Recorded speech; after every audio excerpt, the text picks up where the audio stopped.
No ilmselgelt noorte jaoks igal kevadel toimuma riigikaitselaagri üks põnevamaid väljakutseid on relvaõpe ja laskmine. Lae ja pane valmis!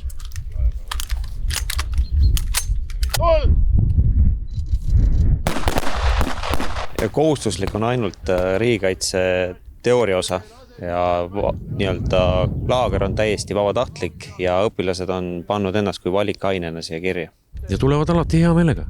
Tulevad küll, jah. Aga see sõltub ka ju ikkagi õpetajatest ja nii-öelda selle sõnumi toojatest, et kuidas me suudame seda teemat ja ainet neile huvitavaks teha. Ja kas see ka siis kõnetab neid ja tundub, et noori täna kõnetab. Kuidas siiani esmamuljed on? No päris okei, ma olen Jaa Ülem. Peaks natuke olema ka uhkest, öösel ei telk soe, kõik toimis nii nagu peab. Häirel jõudis minusti postile, nii et suhteliselt hästi siiamaani. Kas teie vaatest on vajalikud selliste laagrite korraldamine ja kas ja kui palju siis nii-öelda vajalikke kogemusi saadakse? No kindlasti. Nähes hetkes Ukraina seisu, siis kindlasti siuke väike laager võib aidata päris palju. Et enamus mehed lähevad kaitseväkke, aga et kui naised ei lähe, siis siin laager annab kindlasti mingit kogemust neile. Annab see nii-öelda aimu sellest, mida ajateenistuse sees oodata on? Eks ta kindlasti annab, siin on väga palju ajateeneid ka ja nad tutvustavad ja räägivad ka sellest, et ma arvan kindlasti. Jah. 20 aastat korraldatud Järvamaal riigikaitselaagrit, et kui nüüd sellele ajale tagasi vaadata, et kuidas tundub, kas on tehtud õiget asja? No kindlasti asi on õige, sest noored ju on need, kellele seda kõike vaja on ja see aktiivsus on ka tõusnud, et ei saa öelda, et noored ei vaja seda laagrit, et siin ju teeme kõike seda, mida klassitunnis teha ei saa. No mida siin laagris kõike tehakse? No ikka laskmine on meeldiv, siis on maskeerimistund, liikumistund, kus saab näomalinguid teha, airsoft lahingud, sideõppe, meditsiiniõppe ja ka Päästeamet on oma pääste ülesannetega kohal. No kuuldavasti siit laagrist on sirgunud ka, võib-olla paljud on saanudki siit ka tõuke, kellest on saanud tulevikus tegevväelased. Ma täna tean, et Türi koolist on 4 ohvitseri, et kindlasti siin on rohkem Järvamaad.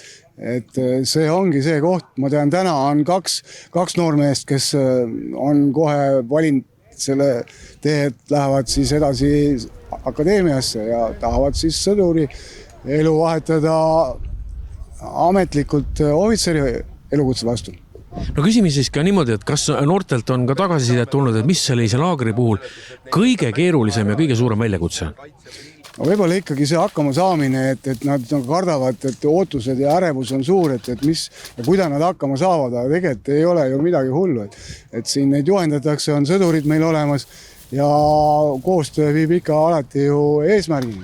Miks te seda laagrit üldse korraldate? No sellepärast, et koolidel ei ole ju kõigil sellised võimalusigi, nagu sideõpet, relvaõpet ja Tallinna merekool ju ei saa laagerdada mere peal, vaid ta otsiski väljundit, ja kuna õpetaja on vana tuttav, siis ta leidis selle ideaalse võimaluse tulla meile siia oma kogemusi jagama ja vastupidi ja siin on ka ju teise keele valdajad ja nad väga hästi lõimuvad siin. No kui paljud noored on õhtul kodus harjunud minema mõnusalt pehmesse sooja voodisse, siis siin riigikaitselaagris sellised võimalused puuduvad. Lähme vaatame, kuidas siin noored ööbima peavad. Siin on nagu hoopis teine elamus, et kõik on muidugi harjunud, et lähed koju, soe voodi, pehme madrats. Siin on pehme maapind ja ei ole nii paks madrats. Aga siin on ka niisugune asi, et külm on muidugi öösel ja siis meil on siin niisugune kena ahi, mida me siin kütame niimoodi valvetega. Ja muidugi meil on siin ruumi vähe, ka keha soojas hoiab meid soojas. Ja siiamaani kõik on rahul? Ma ei ole nagu väga kuulnud, et keegi vingub, et kõigil on nagu sobinud see ja kõik on nagu hästi olnud. Mida noored ise arvavad, kuivõrd vajalik see laager on? No eks see on ikka vajalik, aga tekitab ebamugavusi võib-olla veidi, et ega see on teissugune kui meie tavalised argipäevad. Mis on kõige suurem väljakutse võib-olla laagris?